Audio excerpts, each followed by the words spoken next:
Welcome back to the LUDIP Writing Lecture Series. In Chapter 1, we laid the foundation, the purpose, scope, and the legal framework behind LUDIP. Now in Chapter 2, we roll up our sleeves and look at how the planning process actually works.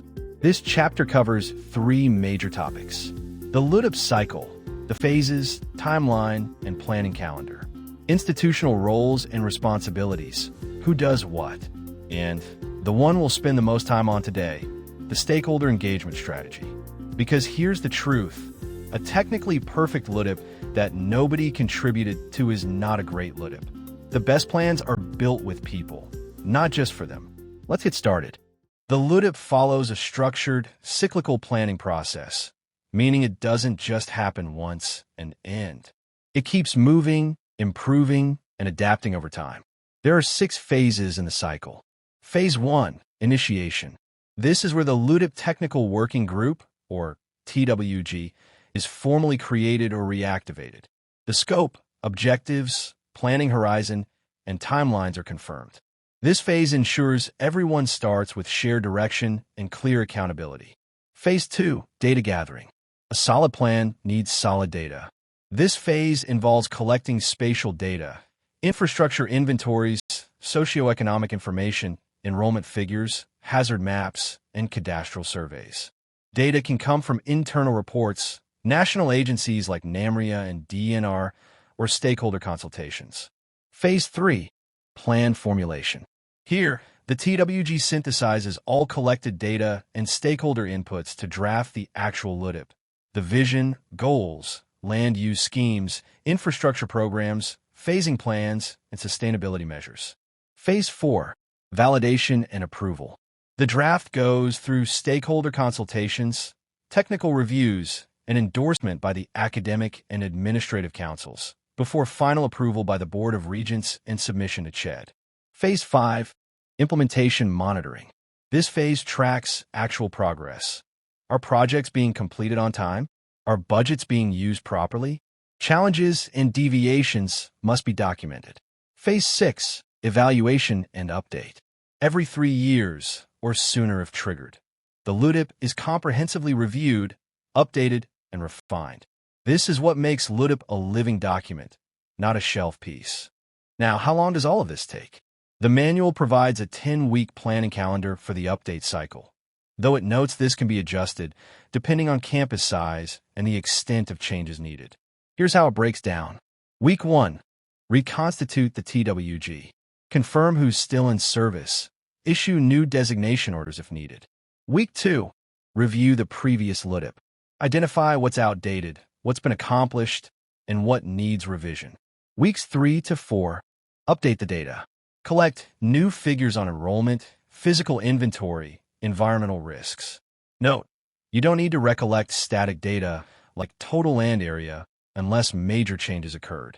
Weeks 5 to 6, stakeholder consultations. Hold focused discussions or surveys to validate priorities and gather updated community input. Weeks 7 to 8, draft the updated LUDIP. Revise content, update maps and tables, integrate new developments. Week 9, internal review and executive approval at the campus level. Week 10, finalize and submit to the Planning and Development Office. Total estimated duration, 2.5 to 3 months. It's structured, but it's doable, especially when the whole team is clear on their roles. Speaking of roles, let's talk about who does what in the LUDIP process. The Planning and Development Office at the main campus is the central coordinator. They issue templates, guidelines, and timelines, provide technical assistance to campus teams, consolidate all campus LUDIPs into a system-wide plan, and manage communication with CHED and other regulatory agencies.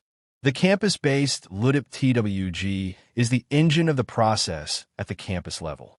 Led by the campus director, the TWG conducts data gathering, organizes consultations, analyzes campus conditions, and drafts the LUDIP document.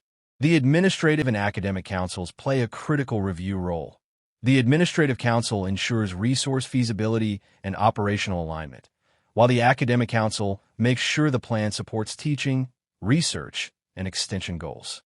And then there are stakeholders: students, faculty, non-teaching staff, LGUs, and community members, whose voices must be genuinely heard and reflected in the final plan. Everyone has a part to play.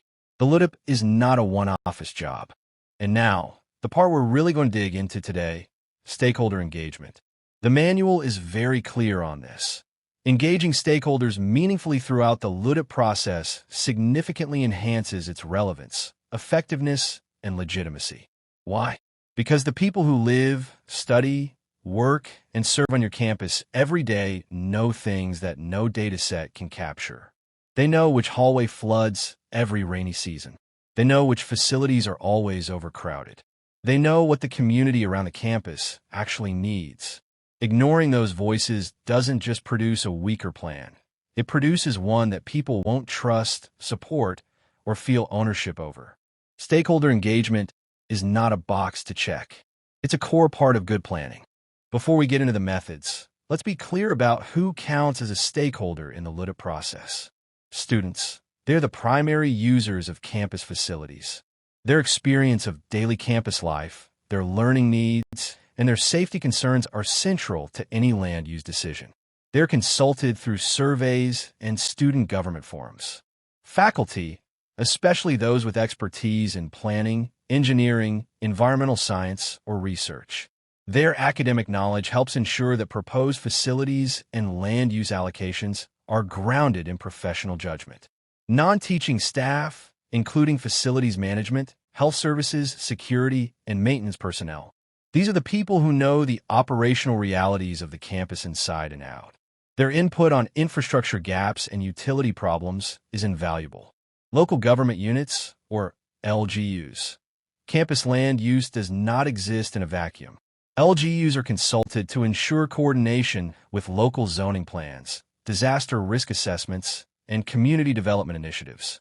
Community members, in cases where campus activities or land use overlaps with surrounding neighborhoods, nearby residents and barangay officials may also be invited to participate. Each of these groups brings a different lens to the planning process, and the LUDIP is richer for including all of them. The manual identifies 3 primary modes of stakeholder engagement. The first is workshops. Workshops are interactive planning sessions designed to engage stakeholders in a hands-on way. They're not just presentations. They're working sessions where people actively participate in shaping the plan. Workshops are typically held during the plan formulation stage, but they can also be organized during updates or validation phases. They can be general in scope, covering the overall direction of campus development, or thematic in focus, zeroing in on specific issues like environmental planning, accessibility and inclusion, research facility development, or disaster-resilient design. Effective workshops use tools like visual aids, participatory mapping, and group discussions to draw out local knowledge and creative solutions. When people can literally point to a map and say, "This area floods every typhoon season," that's data you cannot get from a spreadsheet. The outcomes of workshops should directly shape the structure and content of the LUDIP. If a workshop happens and nothing in the plan changes, that workshop was decoration, not participation. The second method is consultations. While workshops tend to be broader, consultations are structured dialogues with specific sectoral or institutional groups, smaller, more focused, and designed to go deeper. Examples include meetings with faculty associations, student councils, administrative and support units, local government officials, or community leaders. The goal of a consultation is to gather in-depth, targeted insights on particular concerns. Things like land use conflicts, specific research facility needs, transportation access issues, or community relations. Consultations build consensus. They're not just about gathering opinions, but about working through differences and arriving at shared priorities. They give planners the kind of detailed, contextualized feedback that broader data collection can miss. A well-run consultation doesn't just listen, it responds. Participants should be able to see that their input is being taken seriously, and ideally, they should see it reflected in the next draft. The third method, and one of the most underused in practice, is surveys and feedback loops. Surveys are used to gather campus-wide perceptions and experiences at scale. They can be administered online or through paper-based distribution, and they work especially well during the planning or review phases when you need broad input quickly. A well-designed LUDIP survey should do 3 things. Assess satisfaction with existing facilities. What's working, what isn't. Identify unmet needs. What's missing that people genuinely need. Validate proposed developments. Would this planned facility actually be useful? The manual also recommends including demographic disaggregation, meaning you should be able to see how responses differ across user groups. Students versus faculty, males versus females, persons with disabilities versus the general population. This ensures the plan doesn't accidentally overlook vulnerable or underrepresented groups. Now here's the part that often gets skipped, the feedback loop. The feedback loop is the process of sharing your survey results back with the respondents, letting them see what you found and showing them how their input influenced the plan. This matters more than people think. When stakeholders see that their voice actually changed something, they trust the process. They participate again in the next cycle. They become invested in the plan's success. Transparency isn't just good ethics, it's good planning strategy. So how do these 3 methods work together? Think of stakeholder engagement not as a single event, but as a strategy that runs throughout the entire LUDIP cycle. At the start of the process, surveys help you understand the baseline, what people think of the campus right now, what they need, what frustrates them. During plan formulation, workshops bring people together to actively co-create solutions, turning data into direction. Throughout the process, consultations go deep with specific groups, making sure that no sector is overlooked and that complex issues get the focused attention they deserve. And as the plan is finalized, the feedback loop closes the circle, showing stakeholders that their participation had real impact. Together, these methods build something that no technical document alone can create: community trust and shared ownership of the plan. Because when people feel like the LUDIP is theirs, they support it, they defend it, and they hold their institution accountable to it. Before we close, let's talk about a few common pitfalls in stakeholder engagement, things to actively avoid. Mistake number 1, consulting at the end. Some teams finish the plan first, then hold a consultation just to say they did it. This is backwards. Engagement should happen during the planning process, not after. By the time the plan is done, it's too late for meaningful input. Mistake number 2, only consulting the easy groups. It's tempting to just survey the faculty or talk to the student government and call it done. But the manual is clear: marginalized and underrepresented groups, including persons with disabilities, non-teaching staff, and community members, must also be included. Mistake number 3, not closing the feedback loop. Holding a survey and never sharing the results is one of the fastest ways to lose stakeholder trust and make sure no one participates next time. Always close the loop. Always show people what their input produced. Good stakeholder engagement takes intentional effort, but it pays off in a plan that people actually believe in. Let's bring it all together. Here are your key takeaways for Chapter 2. 1. The LUDIP follows a 6-phase cycle, from initiation to evaluation and update, and repeats every 3 years. 2. Each institutional body has a specific role. The planning office coordinates, the TWG leads the work, the council's review, and the board approves. 3. Stakeholder engagement is not optional.